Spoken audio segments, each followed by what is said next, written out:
This accessibility review for The Legend of Zelda Tears of the Kingdom will attempt to avoid spoilers wherever possible. There may be some minor mention of locations or mechanics, but only where necessary to discuss an aspect of accessibility in the title. The Legend of Zelda Tears of the Kingdom is somewhat of a bookend title for the Nintendo Switch, releasing toward the end of the system's life, in contrast to Breath of the Wild at the system's launch.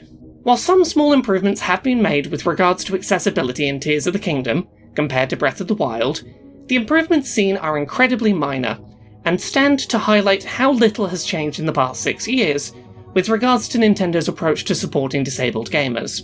Let's start off with a positive. Tears of the Kingdom does not feature mandatory motion controls. Where Breath of the Wild occasionally featured shrines containing apparatus that needed the player to use motion controls to rotate an object in 3D space, often quickly and accurately, Tears of the Kingdom does away with this mechanic entirely. For players who benefit from motion controls when aiming, that is still an option that's available in Tears of the Kingdom. But motion control aiming can be switched off if it causes problems for you personally. In the place of motion-controlled object rotation, Tears of the Kingdom allows players to rotate objects in 3D space, usually while orienting them to fuse together with the new Ultra Hand ability, by using the 4 D-pad directional inputs to rotate the object in 45-degree increments. I really struggled with object rotation in Tears of the Kingdom at first, finding it cumbersome and a barrier to play. This did get easier once I realised that there is an option to invert an item's horizontal and vertical rotation directions independently. For me, inverting horizontal rotation helped make the system mentally click. That said, there is still a learning curve to rotating objects using the D-pad. You have to get used to rotating an object around only 2 axes of rotation, which sometimes requires rotating into a position that will allow manipulation of a diagonal plane, then rotating back to where you were. It gets easier with practice, but it can be an initial hurdle to overcome. You have to learn how to think about object rotation with a limited number of axes that you can rotate on. Camera rotation direction can also be inverted, and camera sensitivity can both be increased and decreased. There is now also a recipe book available in Tears of the Kingdom, allowing players to look up how to make any meal that they've previously made in-game, which can be useful if you struggle with memory sometimes like I do. This is, unfortunately, where I have to talk about some of the areas of Tears of the Kingdom's design that are less accessibility friendly, and are liable to be barriers to progression for a number of players. The first thing that I want to highlight, a major issue that Nintendo is repeatedly guilty of perpetuating, is the presence of at least one side quest in Tears of the Kingdom that is designed to be solved using audio, which does not provide a visual alternative method to solve it. This particular quest involves following the sound of a voice by rotating Link and walking, and seeing which direction and which movements make the voice louder as you approach your destination. The quest is theoretically able to be brute force solved. You can simply wander around the general area until you by luck stumble upon the solution, but the fact that no visual cues were given to the player is really disappointing. I cannot confirm if there are more instances of this in the game, but it does happen at least once, as part of a quest with narrative implications, and that is required to unlock a valuable piece of equipment. Much like Breath of the Wild, Tears of the Kingdom lacks an option seen in past Zelda games to switch enemy lock-on from a button hold to a toggle. This used to be a mainstay feature of the 3D Zelda series, and seeing that feature go away is disappointing. Your in-game HUD can be made less cluttered, hiding visual elements from view, but it cannot be made any larger or more clear. Message windows, thankfully, can be given a darker and less transparent background.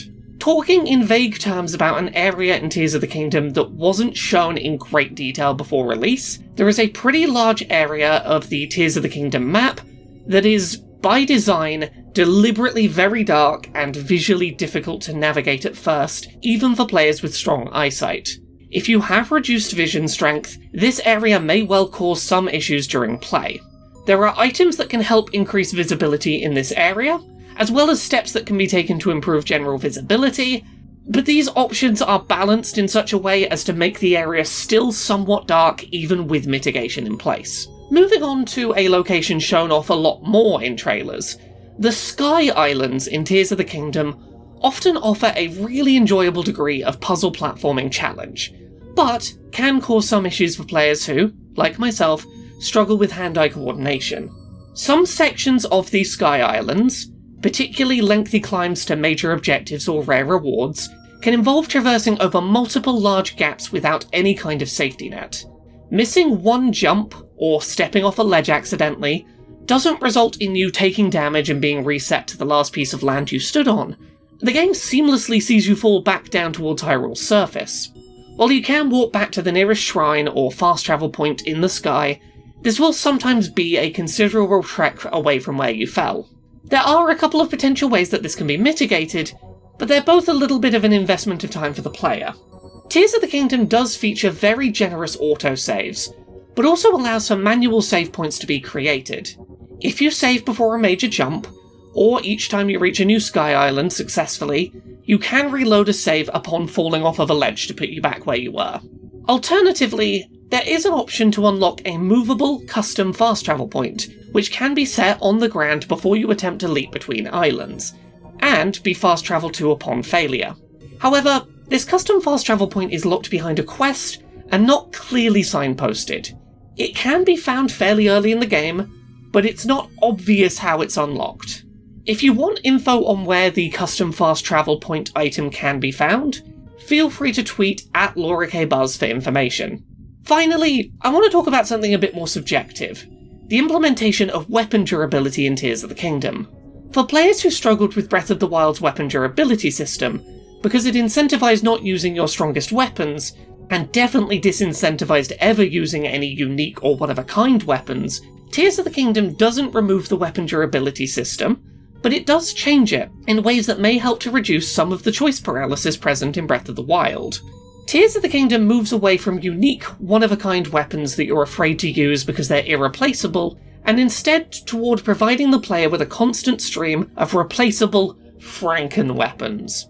The game's new fuse mechanic, which allows for fusing any in-game item within reason to your sword, shield, or arrows, serves to make every weapon in the game feel more disposable and quickly replaceable on the fly. The base weapon that you're using is ultimately a lot less important than the equipment that you choose to attach to it in the heat of the moment. Your in-game inventory is likely to be packed before long with weapon blade horns, which are a near guaranteed drop from many monsters, meaning that if your weapon breaks mid-fight, a tree branch picked up off the floor and a monster horn that's shaped like a blade and is already in your inventory should make for a durable enough and decently strong weapon in a pinch. Throughout the whole adventure, you're constantly picking up pockets full of essentially weapon-type modifiers that can add bludgeoning, elemental magic, or just raw damage numbers to a weapon. Even if your base weapon is weak, having something strong in your pockets to add onto it should get you out of many situations. Weapons in Tears of the Kingdom are more customizable, but in my opinion, they're more disposable. I found it personally easier to avoid stressing over perfection with Tears of the Kingdom's implementation of weapon durability, but I can see that this solution isn't going to suit everyone or universally fix the issue for every kind of person who found it stressful in Breath of the Wild. Weapons will still inevitably break, and there is still a degree of incentive to save your best weapons for later rather than simply using them now. But the knowledge that a broken weapon frees up a slot to try something new, like seeing if putting meat on a magic wand will let you cast meat magic or not, makes weapon breaking to me feel like an exciting opportunity rather than simply a punishment. At the time of making this video, I feel like I'm only just starting to scratch the surface of what Tears of the Kingdom has to offer. There may well be things that I've missed in my short time with the game, but right now, these are the aspects of the game that stand out from an accessibility perspective. While I am glad that Tears of the Kingdom does feature some ways to mitigate design elements from Breath of the Wild that caused issues for some disabled players, it's still somewhat disappointing to see some of the major issues this game has for disabled players. In particular, the presence of a puzzle intended to be solved using audio, without any visual alternative solving method, is the kind of thing that any game developer at this point should know not to be repeating. Thank you so much to this month's Patreon backers, who help make this show possible. You can support the show and everything I do at patreon.com/LauraKBuzz.